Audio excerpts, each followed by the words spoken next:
तो इसी बड़ी खबर पे हम करेंगे चर्चा। इससे जुड़ा है आज का हमारा विशेष भी पीएम का दौरा, विकास की बयान, विपक्षियों पर वार। हमने देखा जहां विकास को बढ़ाते हुए प्रधानमंत्री नजर आए तो विपक्षियों पर भी सीधे तौर पे हमलावर प्रधानमंत्री नजर आए हैं। और इस खबर पे बात करने के लिए हमारे साथ खास मेहमानों का पैनल मौजूद है, उनका परिचय आपसे कराते हैं। हमारे साथ में राजश्री लहरी जी हैं जो कि प्रवक्ता भारतीय जनता पार्टी के हैं। इसके अलावा सोमनाथ सिंह रॉय जी हैं, नेता टीएमसी के हैं। प्रकाश चंदालिया जी वरिष्ठ पत्रकार कोलकाता से हमारे साथ जुड़े हुए हैं। और रविशंकर रवि जी हैं वरिष्ठ पत्रकार गुवाहाटी से। आप चारों का बहुत बहुत स्वागत है। सबसे पहले सोमनाथ जी, शुरुआत आपसे ही, क्योंकि सीधे तौर पे आरोप लगा है कि बंगाल के महाभ्रष्टाचार को अब खत्म करना है। बड़ा हमला प्रधानमंत्री ने ममता दीदी की सरकार पे बोला है।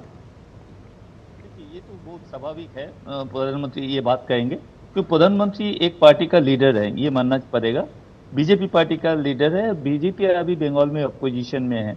एक पार्टी का लीडर अपोजिशन को जो बोलना चाहिए था वही बोला है, इसमें फर्क है। हम लोग उतना सीरियसली ये बात को नहीं ले रहा हूँ, क्योंकि प्रधानमंत्री इससे पहले जो बात किया है उसका कुछ वैल्यू नहीं रहा। बोला था आने का टाइम 15 लाख करके सबका अकाउंट में जमा होगा, हर साल 2 करोड़ आदमी का नौकरी मिलेगा देश में। तो ये प्रतिश्रुति डनलप में आया था 1-2 साल पहले, वहां पर बोला था डनलप ओपन हो जाएगा, डनलप जो फैक्ट्री है उसको ओपन कर देंगे। तो प्रधानमंत्री जब आते हैं, ये अपोजिशन का लीडर, अपोजिशन लीडर जो बोलना था प्रधानमंत्री वही बोला है। इसमें तो गुस्सा का आप एक तरीके से सीरियसली नहीं ले रहे हैं, आप ये कह रहे हैं कि बहुत ज्यादा महत्व देने की जरूरत नहीं है। ठीक है राजश्री जी, क्योंकि वो ये कह रहे हैं कि साहब प्रधानमंत्री जो बात कह रहे हैं वो विपक्ष के नाते उनको कहना है। विपक्ष मतलब बंगाल में विपक्ष के नाते उस बात में बहुत गंभीरता से लेने की जरूरत नहीं है। वो गंभीरता से ले ही नहीं रहे। आप भले ही महाजंगल राज की बात करिए। राजश्री जी, नमस्कार सभी दर्शकों को। देखिए, आज प्रधानमंत्री जी का सभा जिस स्थान पे हुआ वो हुगली जिला के सिंगूर विधानसभा में ये सभा हुआ। सिंगूर जहां पे टाटा नैनो फैक्ट्री वो बनने वाला था और ममता जी जो उस समय विपक्ष की दल नेत्री थी, उनके कारण के लिए वहां पे फैक्ट्री ना बन पाई और 1 रुपया में जमीन देके तत्कालीन गुजरात के मुख्यमंत्री श्री नरेंद्र मोदी जी सानंद में उस कारखाना को, फैक्ट्री को लेके चले गए। अब देखिए, जिस समय 2011 जिस समय ममता जी की सरकार बन रही थी पश्चिम बंगाल में, पहले मंत्रिसभा के जो अर्थ मंत्री, वित्त मंत्री बने थे पश्चिम बंगाल में, अमित मित्र जी, श्री अमित मित्र जी, उन्होंने सरकार बनने से पहले टेलीविजन में आके ये बयान दिया था कि जिस दिन सरकार बदल हो जाएगी, मतलब वामपंथियों से तृणमूल की सरकार बनेगी, उसके ठीक बाद वाले दिन 90,000 करोड़ रुपए की इन्वेस्टमेंट पश्चिम बंगाल में आएगी। इतनी सारी कंपनियां हैं जो इन्वेस्ट करना चाहती है बंगाल में। 2014 से लेके 2024 तक इन 10 सालों में बंगाल की मुख्यमंत्री, पश्चिम बंगाल की मुख्यमंत्री ममता जी ने जो बंगाल समिट नाम का जो हर साल जो सभा करती आई है, उस सभा के हिसाब से, पश्चिम बंगाल सरकार के हिसाब से 24,000 करोड़, 24,000 करोड़, माफ कीजिएगा, 24 लाख करोड़ की इन्वेस्टमेंट की MOU साइन पश्चिम बंगाल सरकार ने की है। ये पश्चिम बंगाल सरकार के हिसाब से एक भी फैक्ट्री आज तक 2011 से लेके 2025 तक एक फैक्ट्री का उद्घाटन, ठीक है, जल्दी से सोमनाथ जी, सिंगूर का मायने यही है, सोमनाथ जी, सिंगूर का मायने यही है कि वहां पे फैक्ट्री आनी थी। 2011 की घटना सबको पता, अभी उन्होंने दोहराया, लहरी जी ने भी। लेकिन इन्वेस्टमेंट के नाम पे बंगाल में क्या हुआ है, 3 बार सरकार रिपीट होती दिखाई पड़ रही है। उसके बाद जल्दी से सोमनाथ जी। नहीं, एक बात बताना चाहता हूं। सिंगूर का बात सिर्फ ममता बनर्जी ने नहीं, सुप्रीम कोर्ट ने भी बोला था। वो वहां पर जो हुआ था, ममता बनर्जी ने जो आंदोलन किया था वो सही है। इसीलिए वहां पर जो लोग कल्टीवेट करते थे, 84 लोग जो लग गए, उन लोगों को जमीन वापस देना पड़ा सुप्रीम कोर्ट का ऑर्डर से। ऐसा ममता बनर्जी ने बोल दिया सब कुछ हो गया, ऐसा नहीं है। सुप्रीम कोर्ट का ऑर्डर भी 84 लोगों का इन्वेस्टमेंट क्या आया, मतलब सिंगूर का चलिए मान लिया, बट इन्वेस्टमेंट क्या आया? एक मिनट, राजश्री बोल रहा था जी कि इतना स्ट्रक्चर हुआ तो, लेकिन आएंगे कैसे कंपनी? वो आप ईडी भेज देंगे। कोई कंपनी यहाँ पर कुछ भी करने चले आएंगे तो ईडी भेज देंगे, उसके इनकम टैक्स वाले भेज देंगे। ये सब जितना वो आप लोग का दफ्तर है, बिजनेसमैन को जी। प्रॉब्लम क्रिएट करने के लिए उन लोगों मतलब केंद्र सरकार वो एक तरीके से डिस्टर्ब करने की बात आप ये आरोप लगा रहे हैं। ठीक है, आपका ये आरोप आगे बढ़ाते हैं। प्रकाश अंदालिया जी, सवाल ये है कि एक तो सिंगूर में आज प्रधानमंत्री की सभा, वहां से महाजंगल राज की बात कहना, और अभी सोमनाथ जी ये कह रहे हैं कि साहब इन्वेस्टमेंट करने के लिए कंपनियां अगर आए भी तो उसको डिस्टर्ब किया जा रहा है। जल्दी से प्रकाश जी। देखिए, नरेंद्र मोदी जी का प्रधानमंत्री के रूप में पश्चिम बंगाल आने को अगर कोई गंभीरता से नहीं लेता है तो मुझे लगता है कि ये उनकी सत्ता का अहम बोल रहा है, और अहम का एक दिन चकनाचूर होना स्वाभाविक है। नरेंद्र मोदी जी ने पश्चिम बंगाल के इन 2 दिनों के दौरान हजारों करोड़ रुपए की सौगातें दी हैं, और उसके साथ साथ पश्चिम बंगाल में जो भ्रष्टाचार की सरकार, जो भ्रष्ट सरकार है, जिन्होंने हर क्षेत्र में भ्रष्टाचार फैलाया है, शिक्षा तक के क्षेत्र को नहीं छोड़ा है, आम जनमानस के अंदर में इतना लोअर लेवल तक चला गया है कि सत्ता का ये बोल रहा है दादा। सोमनाथ जी, आपको किसी ने डिस्टर्ब नहीं किया, प्लीज। करने वाले लोग सोमनाथ जी देखिए, आपको किसी ने डिस्टर्ब नहीं किया, अपनी बात रख चुके हैं, प्लीज उनको अपनी बात सोमनाथ जी प्लीज, आपने 2 बार सवाल किया, आपने डिस्कशन में है। सोमनाथ जी, आपको बाकी लोगों का सम्मान भी करना चाहिए, लोग अपनी बात रख रहे हैं। फिर आऊंगा आपके पास, प्लीज जल्दी से। हाँ, कुछ घुसाना चाहता हूं। सोमनाथ जी प्लीज, एक सेकंड। सोमनाथ जी प्लीज। हाँ रवि, जल्दी से। नरेंद्र जी, जो लोग भारत के संविधान को नहीं मानते, फेडरल सिस्टम को नहीं मानते, जुडिशरी को नहीं मानते, हर तरीके से जनता का अपमान कर रहे हैं, भारत के नक्शे पर एक ऐसा राज्य पश्चिम बंगाल बनकर उभर गया है जो लगता है एक अलग राज्य है। और प्रधानमंत्री जी ने घुसपैठ की जो बात आज की है, शासन क्यों नहीं जारी कर रहे हैं? दादा, ये कोई Congress please, Somnath ji, please, Somnath ji, please, बाकी मेहमान प्लीज, सोमनाथ जी, आपको सोमनाथ जी की आवाज का डाउन करना, कुछ नहीं कर पा रहा। लोकतांत्रिक देश में नरेंद्र मोदी भारत का सौभाग्य है प्रधानमंत्री होना। यह कांग्रेस के प्रधानमंत्री नहीं है कि 100 बार लगा देंगे, इमरजेंसी लगा देंगे। ये आपकी पैदाइश हो सकती है, आपकी मानसिकता हो सकती है। ईडी वाले अगर आकर के रेड करते हैं तो आप फाइल छीन के ले जाएंगे।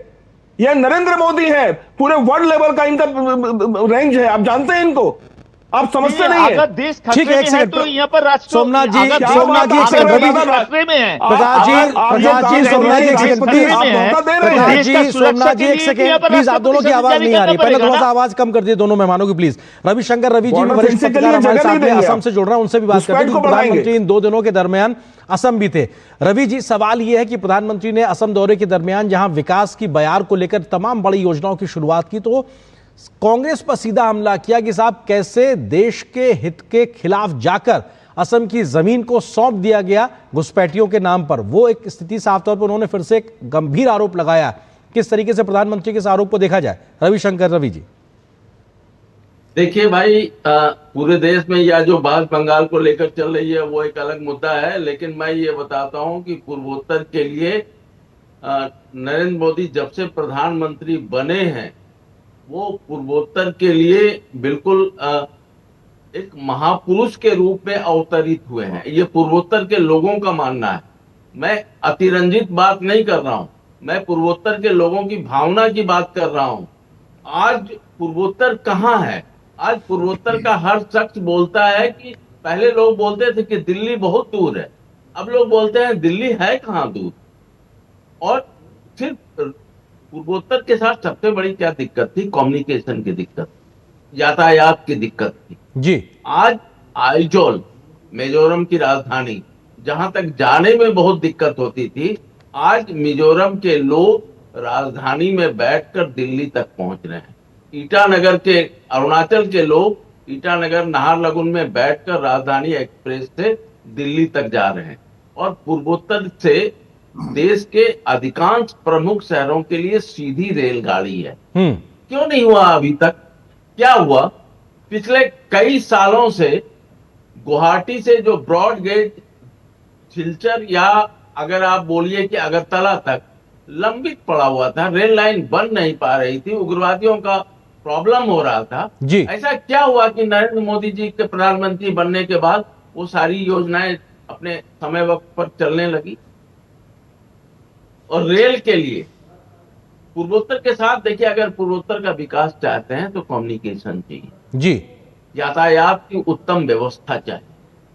वो श्री नरेंद्र मोदी के प्रधानमंत्री बनने के बिल्कुल, बाद कनेक्टिविटी पे एक बड़ा पूर्वोत्तर फोकस के दिखाई लोगों पड़ को- रहा है और आज ये जो मौजूदा दौरा है प्रधानमंत्री का उसमें भी वो खास तौर से दिखाई पड़ा। मैं आपके पास फिर से आता हूं। सोमनाथ जी, सवाल ये कि अगर बंगाल की बात आती है तो घुसपैठियों का जिक्र लगातार होता है और आज भी इस मुद्दे पर प्रधानमंत्री ने लगातार ममता दीदी, टीएमसी को और आपकी सरकार को घेरा है। साफ तौर से कहा कि साहब आपका एक वोट बैंक है, इसलिए आप उनके साथ खड़े नजर आते हैं। एसआईआर की प्रक्रिया में भी आप उनके साथ खड़े हुए हैं। जस्ट दो सेकंड, ठीक है। देखिए, अगर फेंसिंग के लिए जमीन नहीं दे रहा है, पश्चिम बंगाल भारत का अंदर ही एक राज्य है। अगर जमीन नहीं दे रहा है, अगर वहां से घुसपैठी आ रहे हैं, ये देश के लिए खतरा है। अगर देश के लिए पश्चिम बंगाल गवर्नमेंट खतरा है तो ये गवर्नमेंट को हटाना चाहिए। तो राष्ट्रपति शासन जारी करो, नहीं तो इलेक्शन में तो ये लोग जीत नहीं पाएंगे। इलेक्शन राष्ट्रपति शासन जारी करके देश को सुरक्षा के लिए पश्चिम बंगाल गवर्नमेंट को हटाना चाहिए। तो ये क्यों नहीं कर रहे हैं? मतलब आप अब चुनाव दूसरा के बात समय है, विक्टिम दूसरा- कार्ड खेलने का एक तरीके से प्रोवोक नहीं, कर नहीं, रहे हैं आप वही बोल रहा हूँ, मौजूदा वही बोल केंद्र सरकार को, सर। वही बोल रहा हूँ। एसआईआर हुआ, 58 लाख ऐसा कुछ नाम जी। बात जा रहा है, जो उत्तर प्रदेश और उससे भी कम है, बाकी बिहार से भी कम है। हम लोग तो वही बोल रहा हूँ, इतना दिन आप लोग बोल रहा था 1.5 करोड़ 2 करोड़ रोहिंगा है। एक रोहिंगा को नाम आप लोग अभी तक निर्वाचन कमीशन से, इलेक्शन कमीशन अभी तक पब्लिश नहीं किया। हम लोग तो वही जानना चाहता हूँ कितना बांग्लादेशी है यहाँ पर। एसआईआर में 58 लाख ऐसा आदमी आप लोग माइनस कर रहे हैं। जी। तो इसमें तो कितना सर इन बांग्लादेशी है, 58 कितना लाख में रोहिंग्या से है, जो इसका हिसाब, सोमनाथ जी, जो इसका 58 हिसाब भी- लाख इसका जो हिसाब नाम भी कटे हैं, तो सर आप ही की निर्वाचन बात, सर आप ही से कर रहा कमीशन को देना हूं, सर आप ही चाहिए। से कर रहा हूं। सोमनाथ जी, नहीं, जो 58 लाख कमीशन नाम को तो कटे देना जिसका आप चाहिए। जिक्र कर रहे जितना हैं, तो रोहिंगा था, ये आपकी लोग पार्टी वोट ने दिया कितने था। लोगों के नाम दाखिल करने के लिए दावे किए हैं? आपने कितने को नहीं। उसके साथ खड़े हुए, वो भी तो संख्या बताइए सर। नहीं, वही तो मैं बोलना चाहता हूं। जी। अगर बांग्लादेशी यहाँ पर घुसा है, उसका कितना नंबर है, इसको क्यों उस पर फिर बांग्लादेश में क्यों नहीं भेज रहे? ये तो सेंट्रल गवर्नमेंट को जिम्मेदारी है ना। बांग्लादेश से कैसे आ रहा है, वहां पर बीएसएफ है, वहां से सेंट्रल फोर्स रहते हैं, वहां से बांग्लादेश से आम आदमी आ रहा है कैसे? फिर अगर यहाँ पर बांग्लादेशी लोग आइडेंटिफाई हुआ तो उसको उस पर कितना, बांग्लादेश में कितना आदमी को भेजा है इंडियन गवर्नमेंट, ये तो हम लोग भी जानना चाहते हैं। हम लोग आम आदमी है बंगाल में तो रहने सर वाला। उसीलिए तो प्रक्रिया हम लोग- चल रही है जिसका विरोध आप लोग कर रहे हैं। नहीं, राजेशी जी, विरोध राजेशी जी, उसका सवाल नहीं ये कर है कि रहे। साहब कितने विरोध कर बांग्लादेशी रहे हैं। रोहिंग्या अगर अभी तक कोई भी केंद्र सरकार ने आदमी पकड़ के जिसका बाहर की है, वो genuine नाम है, संख्या तो वो नाम बताइए। नहीं काटा ठीक है जाना सोमनाथ जी, चाहिए। आपका पॉइंट आ गया, प्लीज आपके पॉइंट पे जवाब लेते हैं प्लीज। राजेशी जी, कितने लोग आप लोगों ने आइडेंटिफाई किए हैं ये तो बताइए, आप लोग खाली आरोप लगाते हैं। आपकी राष्ट्रीय चैनल में आप किसी दिन West Bengal director general police और डायरेक्टर जनरल बीएसएफ इन दोनों को बुला के इनसे पूछिए। जी। क्यों मैं बता रहा हूं? पकड़ना बीएसएफ का काम है, बीएसएफ पुलिस नहीं है। बीएसएफ हैंडओवर कर देती है पश्चिम बंगाल पुलिस को। अब उसके खिलाफ मुकदमा करके उसको पुशबैक करना, इसका दायित्व पश्चिम बंगाल पुलिस की होती है। कितने सारे केसेस बीएसएफ ने डायरेक्टर जनरल बंगाल को हैंडओवर किया है और बंगाल पुलिस ने इसमें कितने सारे एक्शंस लिए हैं। मैं आपको ये जब से एसआईआर शुरू हुआ है, जी। उत्तर 24 परगना, नदिया, मुर्शिदाबाद, दिनाजपुर जैसे डिस्ट्रिक्ट्स में से हाकिमपुर बॉर्डर, स्वरूपनगर बॉर्डर, जी। इन बॉर्डर में जितने सारे लोग खड़े होके जो पश्चिम बंगाल सरकार की जो सोशल प्रोजेक्ट्स की पैसा, लक्ष्मी भंडार की 1000 रुपए जिनको हर महीने मिलता था, जी। वो लोग वापस बांग्लादेश जा रहे हैं। ये सभी मीडिया चैनल्स ने दिखाया है। अगर ये सोमनाथ बाबू ने नहीं दिखा है तो जी। मैं ये नहीं कह सकता हूं। नहीं, कितना रोहिंग्या है? ठीक है, ठीक है, जल्दी से प्रकाश जी, जल्दी से, क्या ये समस्या अभी की है? प्रकाश जी जल्दी से, ये समस्या घुसपैठ को लेकर ये कितना बड़ा इस बार मुद्दा होने जा रहा है? जल्दी से प्रकाश जी, आपसे प्लीज। राजेश जी, थोड़ा समय की सीमा है प्लीज। प्रकाश जी जल्दी से। हाँ आरेंद्र जी, देखिए ये विक्टिम कार्ड खेलने की राजनीति जी। है। चुनाव सामने इसलिए ऐसा कहा जा रहा है। मतदाता संशोधन सूची है, इस बात को समझ लेना चाहिए। ये कोई बांग्लादेशियों की पड़ताल करने का उपक्रम नहीं रोहिंग्या है। कितना है? जी। रोहिंग्या कितना है? और हाँ, हम बता रहे हैं कितने, हम बताते हैं। रोहिंग्या आपका जो कितना है? Trinamool Somnath ji please, please Somnath ji, Somnath ji please, it's not about one on one sir. Somnath ji please, समय बड़ा सीमित है। सोमनाथ जी प्लीज, जल्दी से प्रकाश जी अपनी बात पूरी करिए। आप उनसे 5,000 से 10,000 रुपए के एवज में बांग्लादेशियों को कन्वर्ट रोहिंग्या करके कितना भारत है? की नागरिकता दिलवाने का काम यहाँ के लोग रोहिंग्या करते कितना हैं। है? और ये रोहिंग्या सैकड़ों कितना लोग है? जो है ठीक बांग्लादेश है, से आए हुए बताते वक्त हैं। नहीं अनुमति दे रहा। आप चारों रोहिंग्या मेहमानों का कितना बहुत बहुत है? शुक्रिया। मुद्दे लेकिन क्या निश्चित है? तौर से रोहिंग्या असम हो या बंगाल हो, मामला गरमाया हुआ है घुसपैठ से लेकर विकास को मामले पे लेके और कैसे सरकार है उसके कामकाज को लेकर। बहुत बहुत शुक्रिया आप चारों को हमारे साथ जुड़ने के लिए। यहाँ पर एक छोटे से ब्रेक के लिए रुकते, ब्रेक के बाद जब वापस आएंगे कुछ और महत्वपूर्ण खबरों से आपको रूबरू कराएंगे।